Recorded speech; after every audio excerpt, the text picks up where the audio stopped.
This is Peter Helland on the show Israel, and you'll be seeing here that Dave Wemhoff fortunately is able to come back, and he's got a nice list of interesting subjects here that we're going to go through that are very contemporary. Some of you probably have even read his book. It's kind of an unknown book, but it really gets to the core of the American system vis-a-vis the Catholic Church. This is called John Courtney Murray, Time and Life and the American Proposition, How the CIA's Doctrinal Warfare Program Changed the Catholic Church. What we're going to talk about today, I'm sure it has reference points to this, but we're going to look at some things that are happening currently, and this is going to be interesting. What you've been... It's always interesting. Every time we get together, it gets interesting. And I just want to add one thing about my book. I told somebody the other day, it's really not a reading book, you know. It's just kind of a shelf book. You kind of put it on the shelf or maybe a doorstop because it's really big and it's really heavy and ponderous. But you know, whatever.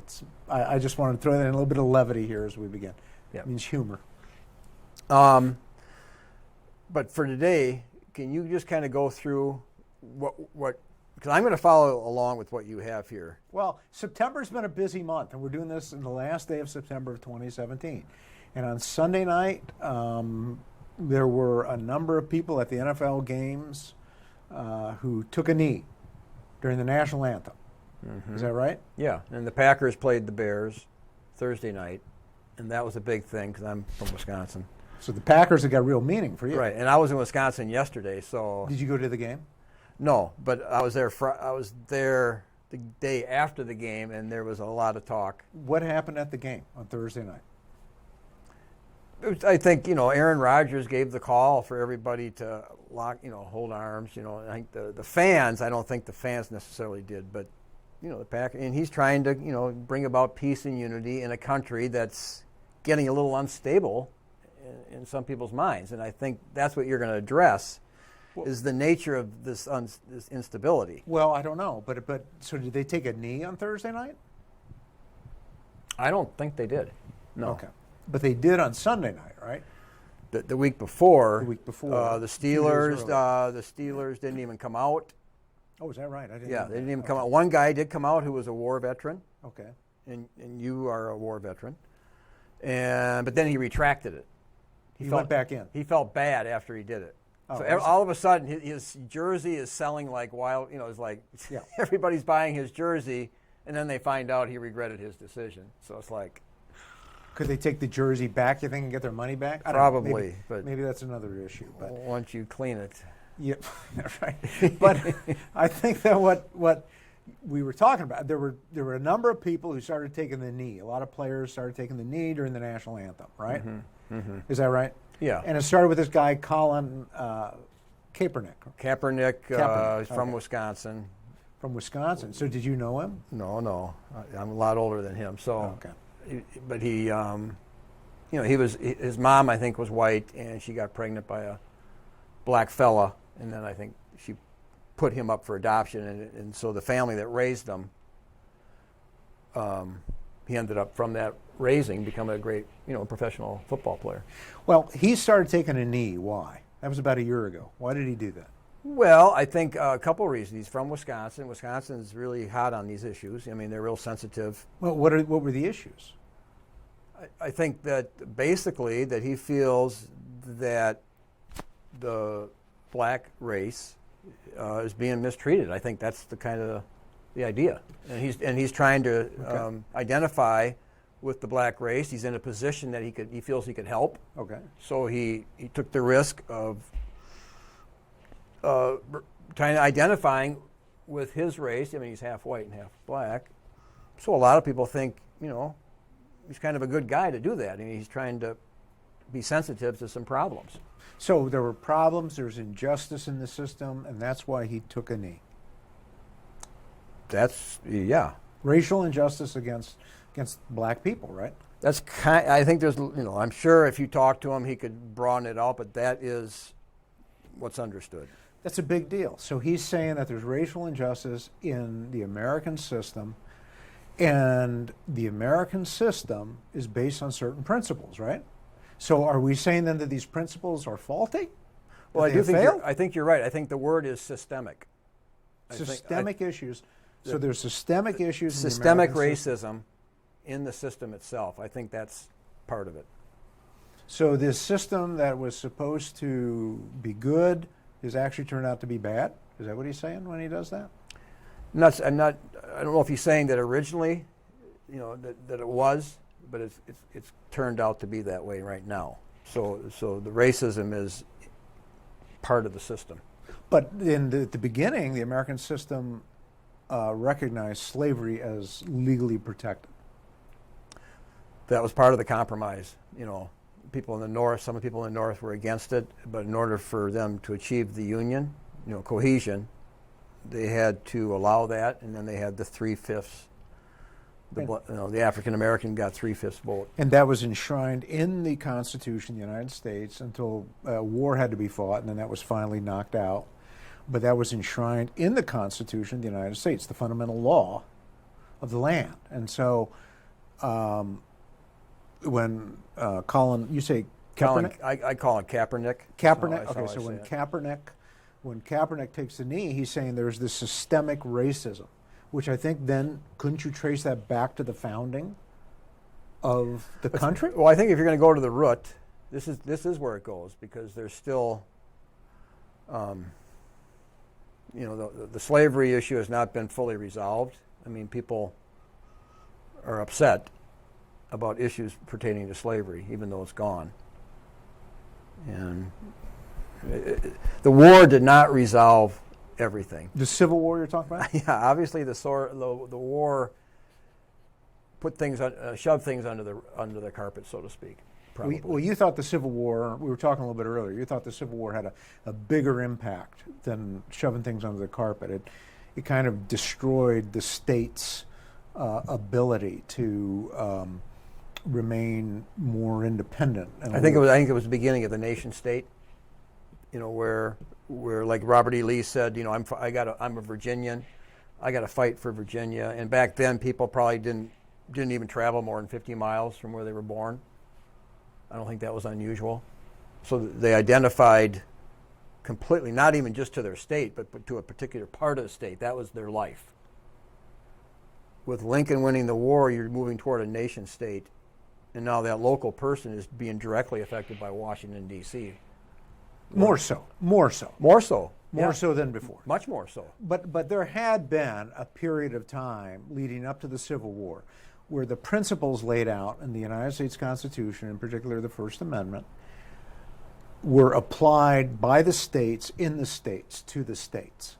Mm-hmm. Those principles were adopted. So you had the elimination of state churches and religion officially forming the basis of state policy. Would you agree with that? Massachusetts had a state church maybe till 1836, but the principles were moving them out. Right. So religion was no longer informing the policies of the state or of the national government or of public policy, period. Not in any official way. There was no official way to, the Puritans had election day sermons, so the candidate had to sit, and hear a preacher just, remind him of his duty. And that was kind of part of that process then. But what you're saying is there was no longer, I think Britain had it for a long time. It was just accepted that the church directly informed the politicians. Right. But that wasn't the case with the national government or the federal government or the country's government with the U.S. Constitution, because the First Amendment said there would be no established religion. That means that no state church, but it also means that there's not going to be any religion that's going to be exerting its tenets or its power on the members of the body politic who basically run the government and affect the public policies and create the public policies. Yeah, and I think reading one of your articles, I think you said it was the first time in the history of the world that you had a nation or a government that didn't acknowledge God or a deity. So when the founders created the Constitution, which is the supreme law of the land, which is everything's filtered through the Constitution. Every behavior is determined by the Constitution. The Constitution purposely part of the experiment, did not acknowledge God. Right. That was core, I think, to the whole experiment. Yeah, I think that is. I think the First Amendment is core. I think it is essential. Now, I think the Constitution. We talked about this before, but the Constitution established a monetary union and established a huge common market among all the states. So it knocked down all the barriers with interstate commerce and established a currency union. So that was good for the financial interests. Clearly, that clearly helped them. Clearly opened up markets.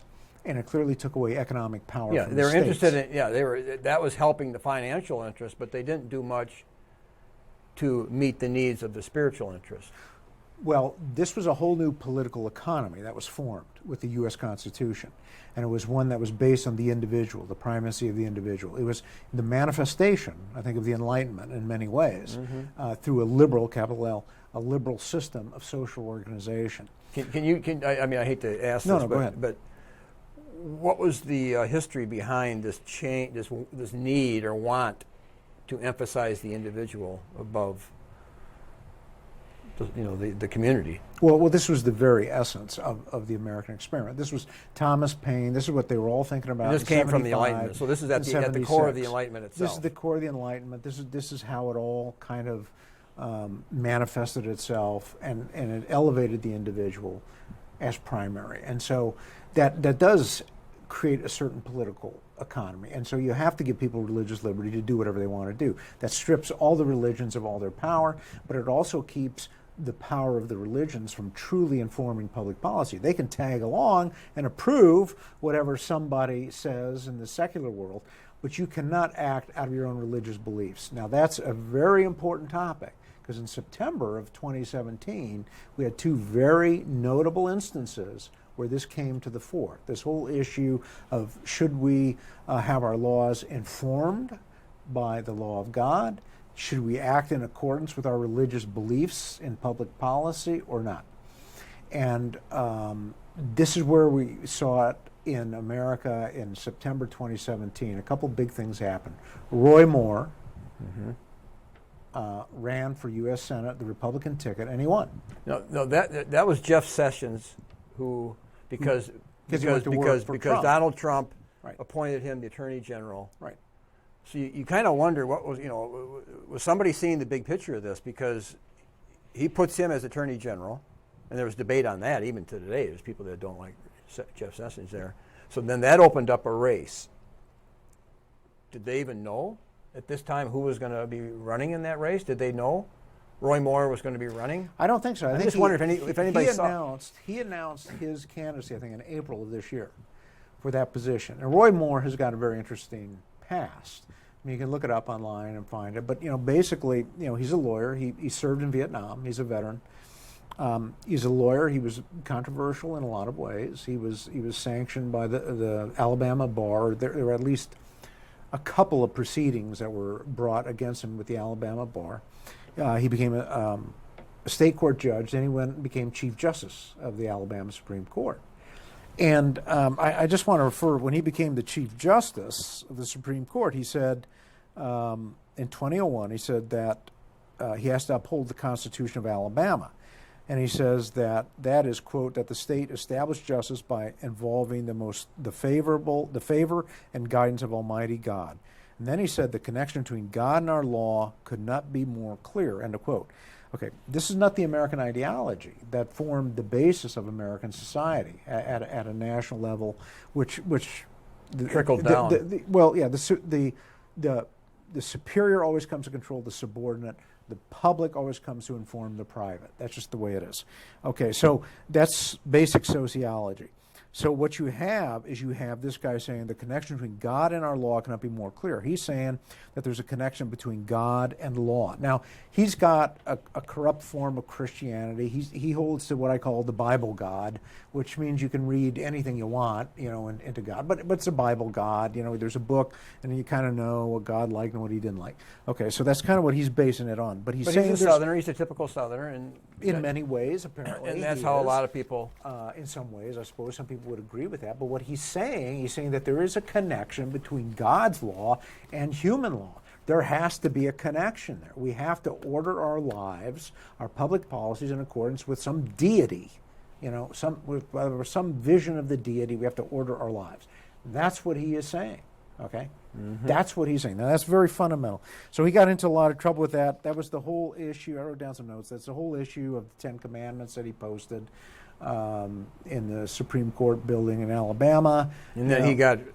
he was ultimately kicked out in taken down because of his stance on wanting the Ten Commandments. That's right. He said, no, I want the Ten Commandments here at the court building. And they're saying, well, that's federal property. You can't. And then he's given this argument. Well, I think it was state property, but the federal courts intervened. And they said, you got to take it down. And which is interesting. It's state property, but it's not state property. Well, but it's federal property because once again, you have the federal laws are supreme to state laws because that's the Constitution. So once again, the superior comes to control the subordinate. The higher controls the lower. That's the way it works. Okay. That's the way it works. It's not because we can, talk back and forth to each other and come to the truth. It's because the higher has the power. Right. Now, it controls the lower. Of course, there's two arguments on the Civil War. It was either states' rights or it was fought over slavery, or a combination. But in a way, this is a replay of somewhat of states' rights issues. Is it not? I don't see it that way. Okay. The way I think that you could probably read it that way. The issue that I kind of want to look at, though, is how a society is supposed to be oriented. How is it supposed to be governed? It's a deeper issue. It's a deeper issue. What are the laws of man supposed to be made without any recourse to a deity? Roy Moore says no. The laws of God are supposed to inform the laws of man. And in our system, that means that people of religious beliefs have got to act in accordance with the laws of God to put that into the public policy, to bring it into the public policy, right? That's how the system is supposed to work, at least in the minds of some people. And if you can't allow people to do that, then you have a contradiction in the system. Either there's a democracy where people can allow their religious beliefs to inform the public policy and to do it openly, or there isn't a democracy where there's a certain set of rules that are not to be touched. And one of them is that you're not supposed to allow public policy to be informed by religion of any sort. And that's where we are. So democracy only works so far, and then you got these fundamental principles that are enshrined that says that public policy is not to be informed by religion. Okay, now, as a lawyer and as a teacher, you taught law, because I was in one of your class. You had me give a presentation at one of yours. So I know you taught. I was there. It's also known that if the legislation passes a law that's in violation of the Constitution, then that law is a non-law, kind of. I mean, it can be struck down. It can be struck down. It can be invalidated, in other words. Yeah, it really doesn't. It shouldn't even have any life because it can only have life if it's in harmony with the Constitution. Right. But also, it should be just a principle that if something that's called a law and it's out of harmony, let's say with the Ten Commandments and God's law, it shouldn't even be considered a law in a sense. How can it deserve the title law if it violates God's law? I mean, this I think is what Roy Moore was thinking when he hand carved the Ten Commandments that he had, and when he put the Ten Commandments and wanted to keep the Ten Commandments up in the state buildings in Alabama, in the public buildings. He was saying that the law of God has to inform the law of man, and the federal Constitution, the higher law in this society than the state law, or Roy Moore says no. You can't do that. You cannot have God's law inform the law of man. You can't have any religion inform the law of man. Anything outside of man's man. You can't have any religion form the basis of public policy. That's the essence of the First Amendment. That's what Thomas Paine was about. That's what Roy Moore railed against. And that was the essence of the revolutionary nature of the experiment. That had never been done before. Where you completely say that there is no state religion, no state recognized God with his system or tenets of morality, whatever it is, whoever it is, whether it's Buddha or Christ or Amun-Ra, it doesn't matter. It's completely cut off. There is no deity. Man is at the top of making Because man's we're laws, gonna which try- is the Enlightenment, and that manifests itself in liberalism as a system of social organization. So in a way, the Enlightenment, Immanuel Kant, they didn't get a chance to fully play their ideas out politically in Europe, but here was their chance. Well, America was the chance to do it. But what you also have too is when Roy Moore stands up there and he talks about this Bible God, and he says this Bible God's laws need to inform man's laws, and the fight boils down to putting the Ten Commandments up on the wall, and everybody's got a different interpretation of them. But when the basic principle here is God's laws, whoever that God is, informs public policy. When Roy Moore starts saying that, he is doing what Father Shea, who I talk about in my book, said is part of the natural law, that regimes, that societies have always recognized that there's a deity. Ancient Rome, it was Jupiter. Ancient Greece, it was Zeus. In Babylon, it was, I don't know who their gods were. But, in Egypt, it was Amun-Ra, and so on and so forth, okay? But you're saying natural law assumes an acknowledgement of God. It acknowledges the presence and the active presence of a deity whose edicts and laws and rules are to be implemented in our daily life and in our public policy. Yeah, because first of all, Romans 1 says, because they did not see fit to acknowledge God, God gave them over to reprobate mind, but men lusting after men, which was unnatural. So it's unnatural for men to lust after men, but it's premised on the unnaturalness of men refusing to acknowledge God. See, so it's unnatural to not acknowledge God. So when you refuse to acknowledge God, that's unnatural, and God's going to play it back right on you. He's going to have you unnaturally be lusting after other men. I don't think Father Shea would have disagreed with you. I think that he would have said, all throughout history, we've had state churches, we've had this recognition of a deity all throughout history, because man knows through his natural reason that there is a deity, okay? Mm-hmm. Whoever, whatever.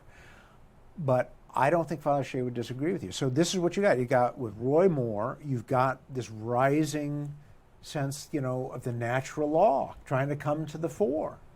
Now, who have been big proponents of the natural law in the last 50, 60 years? Who have been big proponents of the natural law? At least on paper. You know the word, it starts with a C and ends with an S, with an A and a T and an H and an O and an L and an I and a C in the middle. The Catholics, right? The Catholics, the big promoters of the natural law, right? The natural law. At Notre Dame, the natural law, the definition seems to be not so fixed. They play with the definition of natural law, it seems like. The Catholics have been the big fans of the natural law. Yes, they talk about it the most. The big guy who talked about, who was that? The late, great Dr. Charlie Rice, right? Oh, well, here locally. And you had some interesting discussions with him. Oh, the natural law, but of course that only deals, with sexual issues, really, in their minds.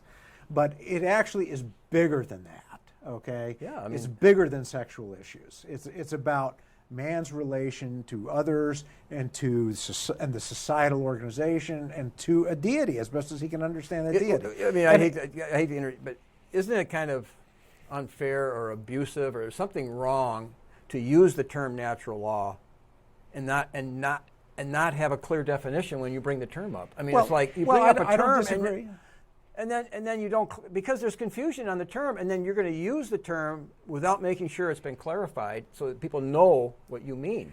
It's an equivocal term. That's exactly right. That's what my book talks about. It's an equivocal term. You can read into it whatever you want. There's many natural laws as there are people in the United States.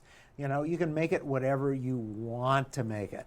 And the natural law, according to Catholic doctrine, as I have studied it and mentioned in my book, the natural law is a one layer, but it is not, as the Catholics define natural law, as the Catholic doctrine rather defines natural law, it is not the ultimate in governing human relations. There's something called the divine positive law, which comes over that, which is consistent with that, but which has to be followed by all public authorities all the time. That's the Catholic doctrine, that's the Catholic thinking. Okay, now, did the Catholics rally to the support of Roy Moore? No. They didn't. But the people of Alabama rallied to the support of Roy Moore. He got humongous amounts of support. He was thrown out of office in August of '03. He was sanctioned by the Alabama Supreme Court Disciplinary Committee. Then he got reelected as Chief Justice in 2011 or 2012. And Alabama has problems. I mean, they got corruption problems in the state. I mean, morally, they're not doing that good, and yet they still. His message is resonating. The natural law is resonating with those people. God has to inform our laws. Mm-hmm. We recognize a deity. There's a deity. You know, it's the Bible God. I mean, I don't know. Is he Christian? Is he Jewish? I don't know. But I call him the Bible God. At least you got a Bible. You got some idea of God. But this is the natural law. You know, where's the Catholic Church walking in and saying, "Oh, let's refine this understanding of this Bible God"? They're not. They're not walking in. Right. It's an opportunity. Wow, here's an opportunity. Let's discuss this and then refine it in a Catholic way. That's right. But instead, what the Catholic leadership is doing is they castigate and condemn. That's what they do. Instead of going out to try to convert, you know, and try to go out and talk to all these people and try to bring them around to the right way, they just castigate or they ignore them and so on and so forth. But standing in sharp contrast with Roy Moore is a lady who's a law professor at Notre Dame by the name of Amy Coney Barrett. Right, from this community. From this community, from South Bend, Indiana. Yeah, and I know people that know her. Right. Right. Right. So she's a professor of law at the University of Notre Dame, and she's a Catholic. And she was nominated by Trump to sit on the Seventh Circuit Court of Appeals, which sits in Chicago and rules on federal cases that are decided at the district court level, and then it's kind of a stopping off point to the Supreme Court for people who don't know how that works. So she's nominated, so she goes and sits in front of the Senate Judiciary Committee on September 6th of this year, 20 days before Roy Moore gets 55% of the vote in the Republican primary for U.S. Senate. And by the way, Donald Trump campaigned against Roy Moore. I think he said he made a mistake. Maybe he said that. Well, maybe he said that now because Donald Trump has got to play to the crowd. He's a demagogue. Okay, he plays to a crowd. He plays to a certain crowd. But he's from that establishment. He's from that same establishment that wanted the opponent of Roy Moore to win the GOP senatorial primary race. Okay, that's the establishment. That's who Donald Trump comes from. He's one of them. He believes in the American ideology. He doesn't think religion should inform public policy or be the basis of public policy. No. He's from New York City. He's from New York City. Who would imagine that he would? Exactly. They don't have good salsa there, and so why would you think that he would want public policy to be informed or be based on religion? So he also nominates Amy Coney Barrett to sit on the Senate. Well, Amy Barrett has got to sit in front of the Senate Judiciary Committee and get questioned by certain people. No, he picked her not because he knows her personally, but he's surrounded by advisors that may be connected to the Heritage Foundation. I mean, I would assume so, right? Yeah, I mean, because the ones that he's been picking, I think the Alliance Defending Freedom had the same. I mean, they were on the same page, so he's being informed by. I respect these groups. I mean, I'm not. But there's some people advising him, showing him she was on that list. Right. He's getting advice. She should be selected. Well, I mean, she's very distinguished. I mean, she's got a very distinguished career. There's no doubt about that. I just want to go off some of the things that she had. She teaches and researches on constitutional law at Notre Dame and civil procedure. She was a Phi Beta Kappa. Cum laude in English for her bachelor's degree, J.D. summa cum laude, executive editor of Notre Dame Law Review, clerk for Justice Scalia. She litigated constitutional, criminal, and commercial law. I mean, this woman is eminently qualified to sit on the Court of Appeals. And there's no doubt about it. Yeah, because they got some guys on the Seventh Circuit that aren't even qualified. Well, I'm not going there. I don't agree with that with your statement. But she is eminently qualified to go and sit on the Seventh Circuit. There's no doubt about it. She's got the legal credentials. She's written articles. She's lectured. She's highly regarded by her colleagues. I mean, this is an impressive resume. She's a very impressive person from a legal, professional point of view. I think that's very impressive. And she should sit on the Seventh Circuit based on her knowledge and based on her writing and her research. Absolutely. Okay. But we're going to talk about her because she's a Catholic. Okay? And I think that the senatorial inquisition, if you will, or interrogation of her on September 6th is very instructive. But what's even more instructive is the response by Father John Jenkins, the president of the University of Notre Dame. What's even more instructive is the total silence of the bishops, most notably Bishop Kevin Rhodes here in the district of South Bend, Fort Wayne, the Diocese of South Bend, Fort Wayne. Okay, so Amy Barrett gets in front of a number of Democratic senators. One is Senator Dick Durbin from Illinois. He makes clear he has 19 years of Catholic education, and he talks to her, and she says, well, quote, religious beliefs would not bear on the discharge of my duties as a justice, end of quote. Okay, that's what she tells Senator Durbin. All this stuff is on YouTube, by the way. Okay, and then the big one was Senator Dianne Feinstein. Okay, a fellow Catholic. Dianne Feinstein is not a Catholic. Oh, she's not? She's I'm Jewish. thinking of Pelosi. I'm sorry. You're thinking of Pelosi. Oh, she's yeah, actually it was Jewish. Feinstein. And actually, I want to preface my comments here. A colleague of mine actually talked about this exchange, and he said, well, the Catholics are really upset about what Feinstein said. And he says, I think that's anti-Semitism. I said, I don't think it's anti-Semitism. I really don't. I think that what you've got is a lot of Catholics simply didn't like the tone of what Feinstein said. I don't think that's the issue. I said, but this is what Feinstein said, which caused a lot of Catholics problems. And she said, the Catholic, quote, dogma lives loudly within you, and that is a concern, end of quote. And then she went on to say that a lot of people have, fought for and suffered for really big issues in America. She says, quote, dogma and law are two different things. And she's talking about, this is Feinstein talking about religious dogma and law are two different things. And I think whatever a religion is, it has its own dogma. The law is totally different, end of quote. Okay, so she's saying religious dogma and public law are two different things. And I think that whatever a religion is, it has its own dogma, and the public law is totally different.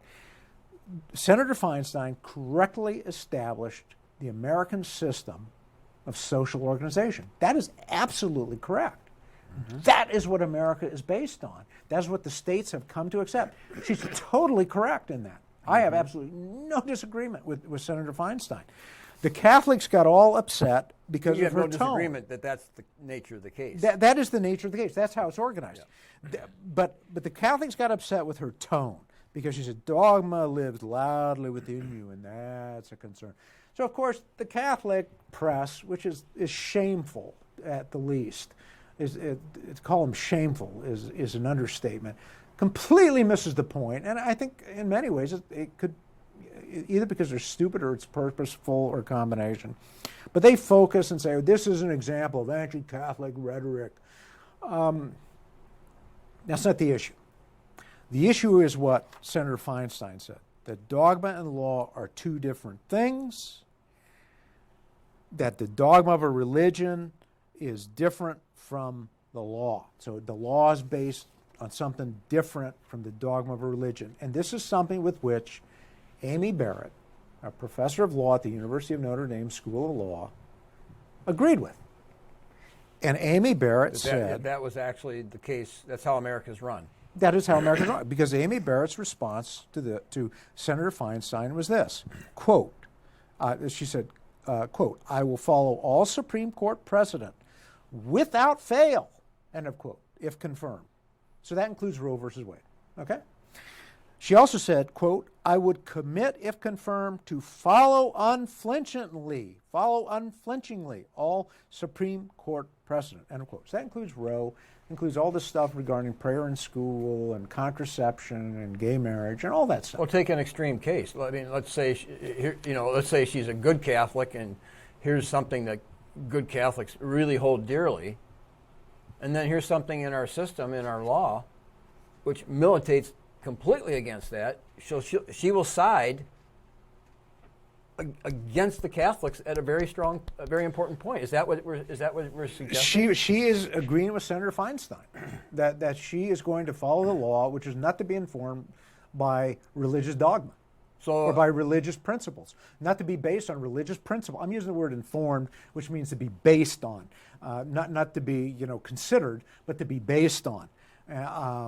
So you're not supposed to base the law on religious principles or religious dogma. And so what it was troubling is that Professor Barrett had previously written and spoken on a number of different things that suggested that she would bring religious principles to bear on her beliefs.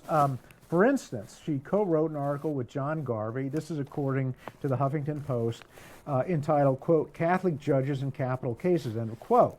In it, Barrett criticized Supreme Court Justice who once testified, and I'm quoting from the Huffington Post, that a judge's oath to the Constitution should alone govern how they rule from the bench. Barrett wrote that what was not a proper response for a Catholic judge to take with respect to abortion or the death penalty, end of quote. So in this article that she wrote 20 years ago, she said, actually, one's Catholic beliefs or religious beliefs should inform how they're going to act when it comes to public law or public policy, and informing that public law or public policy, especially as a judge who's got to write decisions and act accordingly, okay? So she distanced herself from that in the Senate hearings on September 6th. Right. Okay. In other words, she was against Mario Cuomo's position, who gave the famous... Well, in 20 years ago, yes, she was against Mario Cuomo's position. People were upset at Mario Cuomo. But in 2017, she's with Mario Cuomo. Yeah. Okay, and then Feinstein's office, and this is according to the National Review, Feinstein's office, and I'm quoting here, Feinstein's office had background on Barrett. And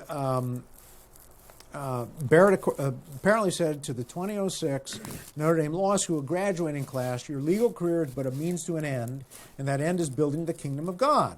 If you can keep in mind that your fundamental purpose in life is not to be a lawyer, but to know, love, and serve God, you truly will be a different kind of lawyer. Okay? And then in December 2015, Barrett wrote a piece, according to Feinstein's office and the National Review, for the University of Notre Dame Alumni Association, in which Barrett wrote that life is about more than the sum of our own experiences, sorrows, and successes. It's about the role we play in God's ever-unfolding plan to redeem the world. That sounds lofty, but it's taking the long view. Do we see success through the eyes of our contemporaries, or through the eyes of God? Do we focus only on what God does for us, or also what God can do for others through us? So, these are the comments that caused Senator Feinstein, and probably also Senator Durbin, some concern about whether Professor Barrett was going to get on the Seventh Circuit and was going to make decisions based on her personal beliefs, which is another way of saying, too, make decisions based on the tenets of the Catholic faith and have her decisions as a judge be based on the tenets of the Catholic faith, as opposed to just simply the law, which, as Senator Feinstein said, and as Professor Barrett in September of 2017 agreed, is completely separate, based on principles completely separate from any religious dogma. Okay, so what it comes down to is Professor Barrett in 2017 is saying that she will discard her religious principles when it comes to ruling on cases. No, how I see that, the Puritans, like in Connecticut, I think when they started Connecticut, they said Connecticut's laws will be basically the scriptures, okay?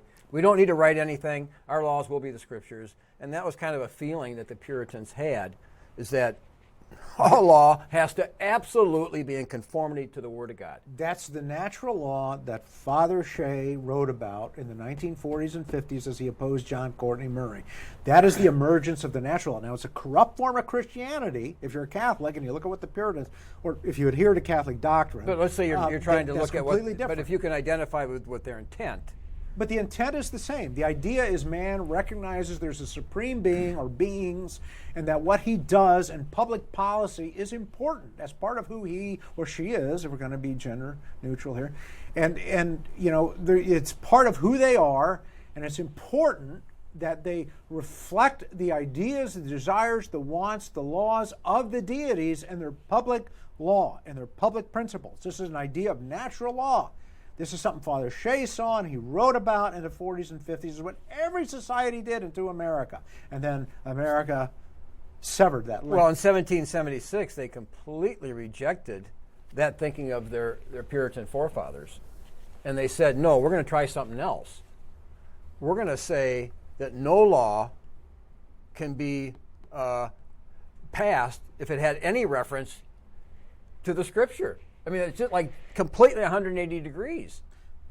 Religion was to be kept an hour a week, as we've talked about before, as worship. You're free to worship wherever you want, but when you get into the public sphere, God or any religion has no bearing. Now, in light of the Senate hearings on September 6th, what do you think President John Jenkins of the University of Notre Dame did? So we're asking a question, WWJD, what would Johnny Jenkins do?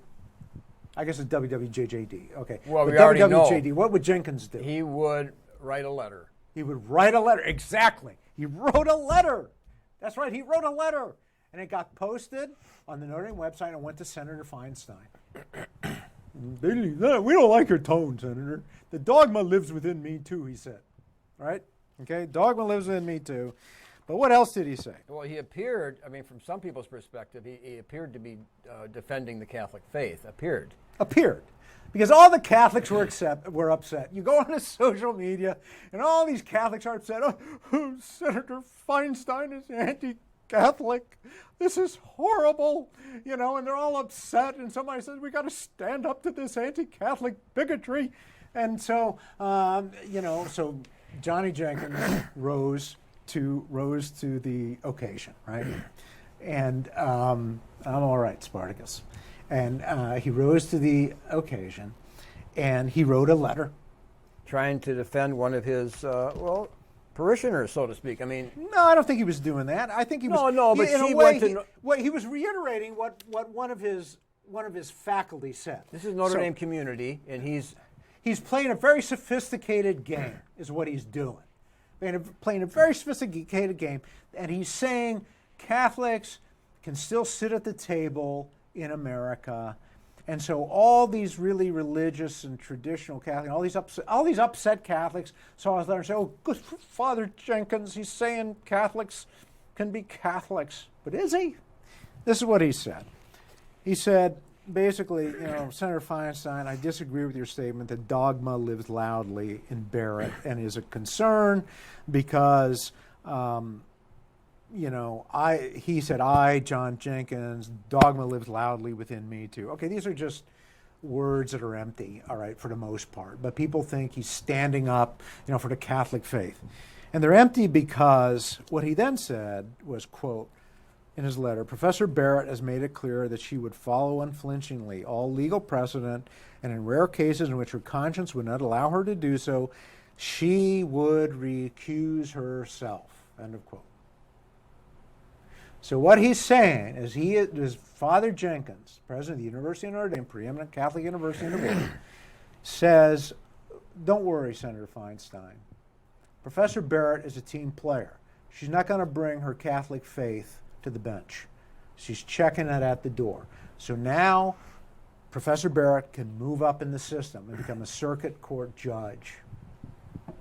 And at the same time, all, the Catholics who were upset at Senator Feinstein said, oh, a priest is coming to our defense. And basically all he's saying is you can move up in America if you check your faith at the door.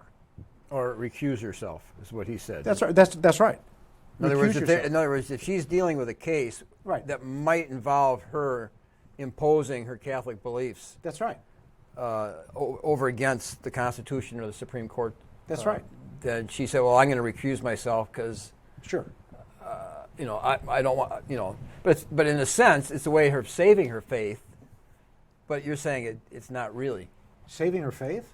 Well, she's saying, I'm going to keep my faith. I'm just not going to allow myself to be part of this case. I'm going to privately live a certain way, okay? I'm going to privately live a certain way. But I'm not going to allow myself in this position as a judge to be who I am in this case. I'm going to. I'm going to be out of this. It's the Mario Cuomo position. Yes. Okay? This is the Mario Cuomo position, restated again by Professor Barrett and Father Jenkins. And I think we're going to need a few more minutes to discuss this as we go on here. I know we had a limited time. I think we're going to have to go further. Okay? We're fine. Because there's a guy there behind the curtain that's controlling the whole thing. And I don't think this is the Wizard of Oz, but he's got more power than that. But it looks a little bit like the Wizard of Oz. But anyways, so what you've got is the restatement here. You have the restatement of the Mario Cuomo position, which is, personally opposed.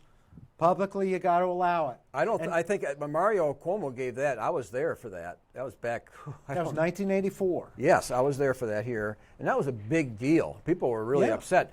I don't think they're that upset today. No, they understand this is the system. This is what Jenkins did. He restated it. This is what Professor Barrett did. She restated it. That Mario Cuomo's position is approved. Now, where did that come from? That came from Gus Weigel on September 27, 1960. I detail it in my book about John Courtney Murray, where Gus Weigel got up there. He's a Jesuit, and he got up there and he said to the whole world, he said, you know what? A Catholic politician leads a double life. Privately, he can believe one thing, believe the Catholic faith, but publicly, he's got to act in accordance with the law. And that's where this dual personality idea came in. You can move up if you're a Catholic if you leave your beliefs at the door. You can move up. And that's what Professor Barrett said, and that's what Johnny Jenkins, Father Jenkins, said is a way to move up. And move up and get more things and be somewhere. Now, what did Bishop Rhodes say? He came down hard, didn't he? He said, no, that's not Catholic doctrine, right? Well, like Bishop Rhodes, the Bishop of South Bend, Fort Wayne, where Notre Dame is. He's been silent so far. He didn't say anything. He's been silent. All you could hear was crickets. That's all you could hear. Because that's the way the bishops were in 1960. That's the way they were in 1984. That's the way they were in 2017. Is that Catholic doctrine, what John Jenkins said? What Father Jenkins said? What Amy Barrett said? Is that Catholic doctrine? No. That's a violation of dignitatis humanae. Or more properly, their position is a violation of the principles set forth in the Declaration of Religious Liberty, or Dignitatis Humanae, which came out of Vatican II on December 7th of 1965. Okay?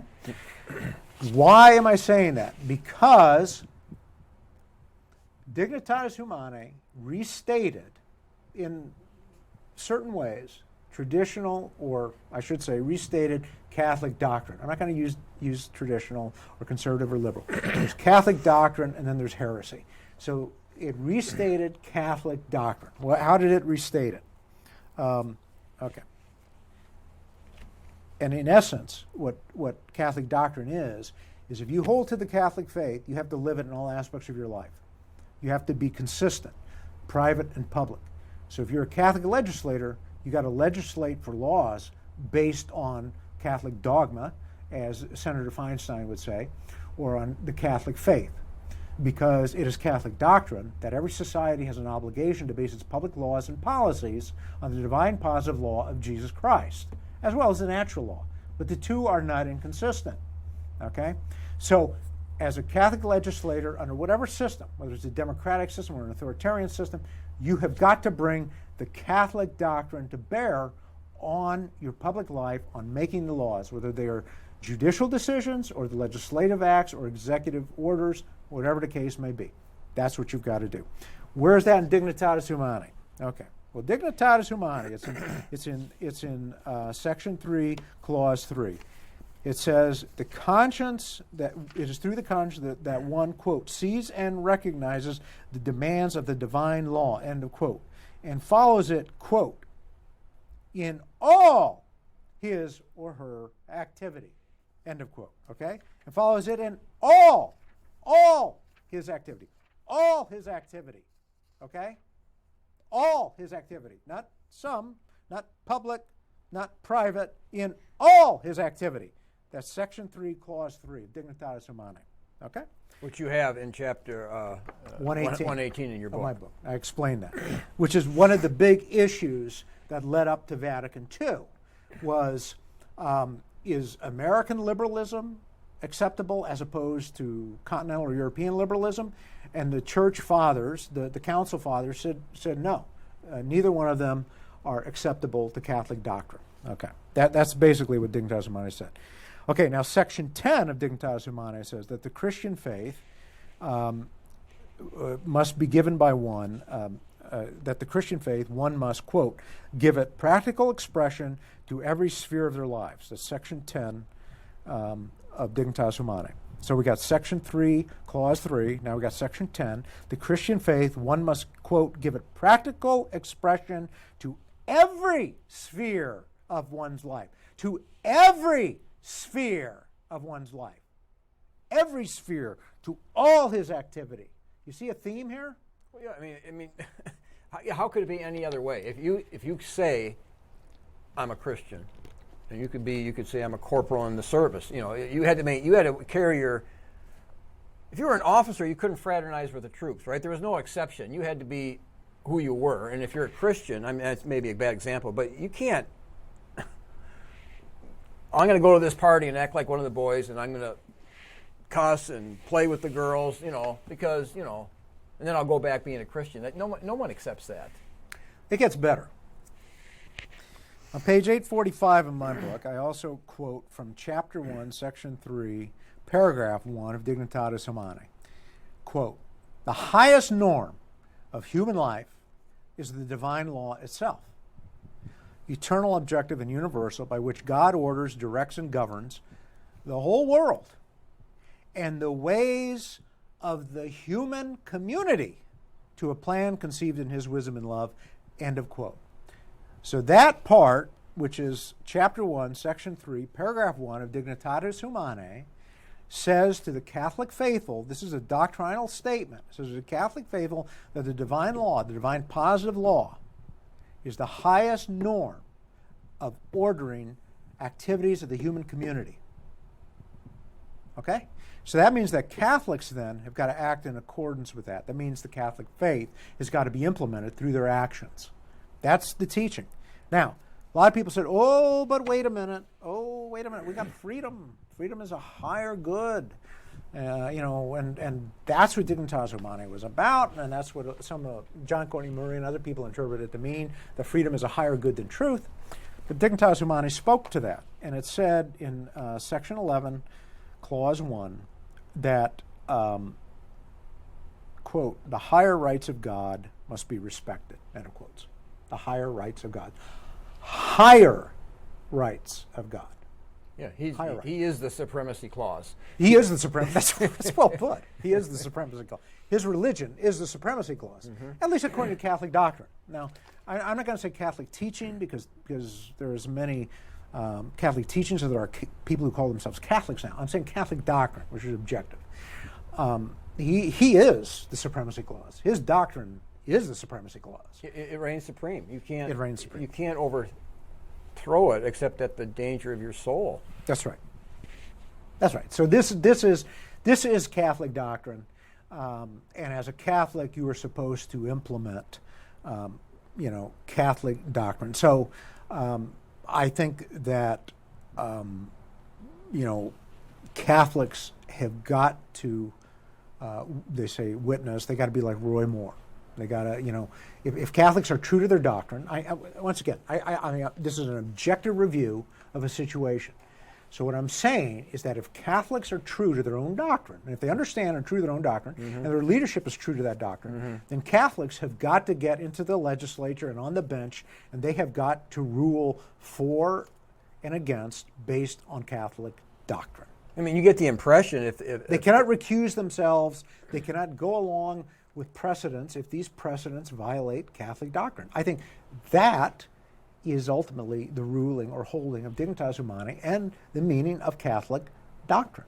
Don't you get the impression that a lot of Muslims would not be bending over backwards? I mean, a Muslim would hold to his guns? Don't you get the impression that's what a Muslim would do? A lot of Muslims do hold to their guns.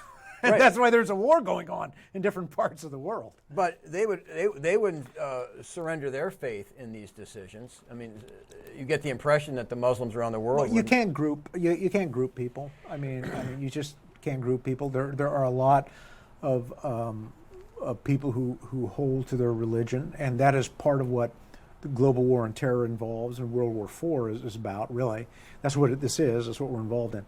It is about trying to break the Muslim community's to the extent they are there, away from this idea, that Sharia law is supposed to inform public policy. And so that's sort of what you're dealing with here. Yeah, they use the word Sharia law, but Right. but I've been talking about this. I just want to see what you think. Paul told Titus to set up elders in Crete, and the elder is supposed to have good character and this and that. But the fundamental job of the elder, you're talking about the leaders in the church. This is King James here, if I can read it right. The elder is to be holding fast the faithful word as he has been taught, that he may be able by sound doctrine both to exhort and to convince the gainsayers, those who are against. For there are many unruly and vain talkers and deceivers, especially they of the circumcision, whose mouths must be stopped, who are subverting whole houses. But the idea is that there's this aggressive nature of the elder. The elder is to be aggressively promoting the doctrine, shutting mouths of people who are in opposition. It's not a passive role.